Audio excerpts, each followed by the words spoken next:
السلام علیکم، بسم اللہ الرحمن الرحیم، نحمد و نصلی علی رسول الکریم۔ سورہ حج کے 12 مرکزی موضوعات میں سے ہمارا پہلا مرکزی موضوع اللہ تعالیٰ ہے کہ 8 ضمنی موضوعات ہیں، جس میں دوسرا ہے صفات، اللہ کی صفات جو ہے 3 نکات ہیں جی۔ پہلا نقطہ ہے اللہ تعالیٰ ہی برحق ہے، یہ آیت 6 اور 62 میں سے دونوں جگہ ایک ہی چیز آئی ہے۔ یہ 6 میں دیکھیں، اس میں بڑا کلیئر اللہ نے کہا ہے ذالک بان اللہ هو الحق، یہ اللہ ہی حق ہے، اللہ ہی سچا ہے، اور یہ سب کچھ جو کچھ ہے یہ سب اللہ کا ہے، اور اللہ ہی ہر بات سچی ہے۔ اور یہی بات نمبر 62 میں بھی شروع میں ہو رہی ہے ذالک بان اللہ هو الحق، اور یہی ہے کہ اللہ ہی کا حق ہے، اللہ ہی حق پر ہے، اللہ ہی سچا ہے۔ تو اللہ خود بھی سچا ہے، اس کا دین بھی سچا ہے، اس کے انبیاء، اس کے بھیجی ہوئی کتب، اس کے وعدے، اس کی وعید، اس کے ڈراوے، اس کی جزا، سزا، جنت، دوزخ، سب کچھ سچا ہے۔ کسی چیز میں کوئی گنجائش، کوئی لوچ، کوئی کچھ نہیں۔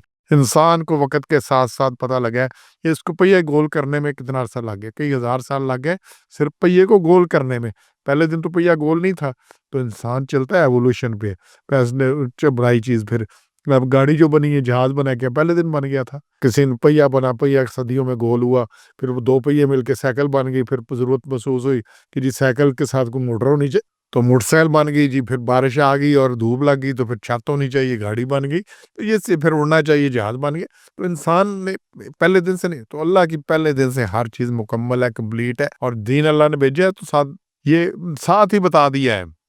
سورہ مائدہ 5 نمبر اس نے یہ اللہ نے کلیئر کر دی ہے، اليوم اکملت لکم دینکم واتممت علیکم نعمتی، شروع میں یہ چیز آ گئی ہے 3 نمبر آیت میں، اليوم آج کے دن، حجۃ الوداع پہ یہ آیت نازل ہوئی کہ آج کے دن دین مکمل ہو گیا ہے، اور اتمم تو پورا تمام ہو گیا ہے، اللہ نے اپنا احسان بھی پورا کر دیا، اور پھر نہ کوئی نیا ورشن آیا، نہ کوئی چینج آئی ہے، نہ کوئی تبدیلی آئی ہے، نہ کوئی چیز بعد میں منسوخ ہوئی ہے، نہ کسی کا اضافہ ہوا ہے۔ تو اللہ کی ہر چیز سچی ہے اور ابدی ہے، ہمیشہ کے لیے۔ انسان کو وقت کے ساتھ ساتھ پتہ لگا ہے، کئی چیزیں سمجھ آئی ہیں جو پہلے انسان جس کی مخالفت کرتا تھا، بعد میں اسی کو قانون بنا لیا، وہی سمجھا۔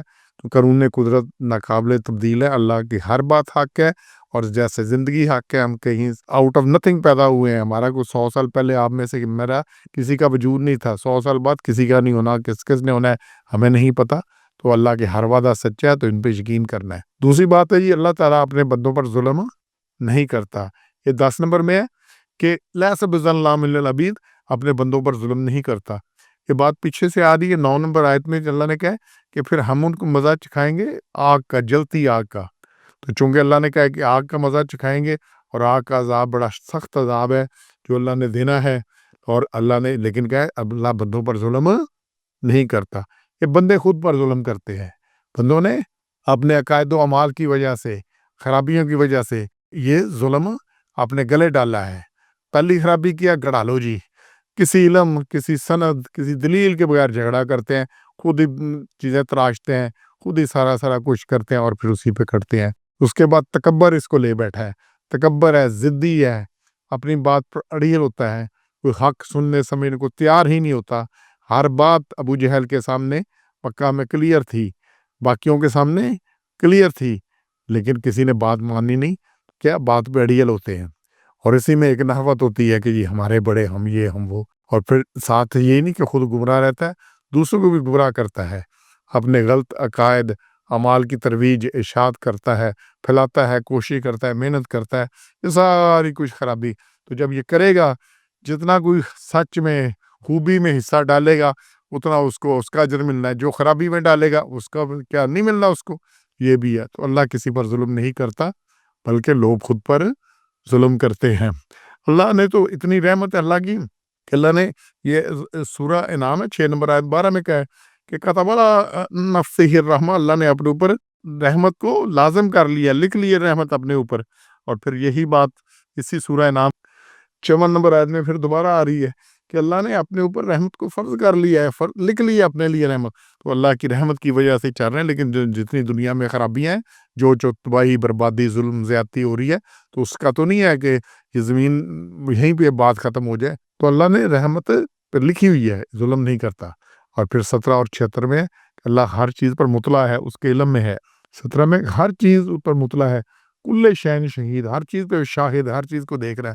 اور پھر اس کی مزید تفصیل آ رہی ہے آیت 76 میں کہ یعلم ما بین ایدیہم وما خلفہم، وہ جانتا ہے جو آگے ہے جو پیچھے ہے، جو انسان نے کر چکا ہے اور جو کرنے والا ہے، جو پیچھے کرنے آ رہا ہے، وہ سارا کوئی ہر چیز کو جانتا ہے۔ اور یہی بات آیت الکرسی میں بھی ہے، جس میں ہاں بھی یہی یعلم ما بین ایدیہم وما خلفہم لا یحیطون بشیء من علمہ، تو ہر چیز کو اس کے علم نے احاطہ کیا ہوا ہے، کوئی چیز اس کے علم سے نہیں باہر، کسی قسم کی نہ چھوٹی نہ بڑی، اور یہ چیز لکھی جا رہی ہے۔ تو انشاءاللہ یہ اللہ کی صفات ہے، ان کو سمجھنا ہے۔ سبحان ربک رب العزت عما یصفون وسلام علی المرسلین والحمد للہ رب العالمین۔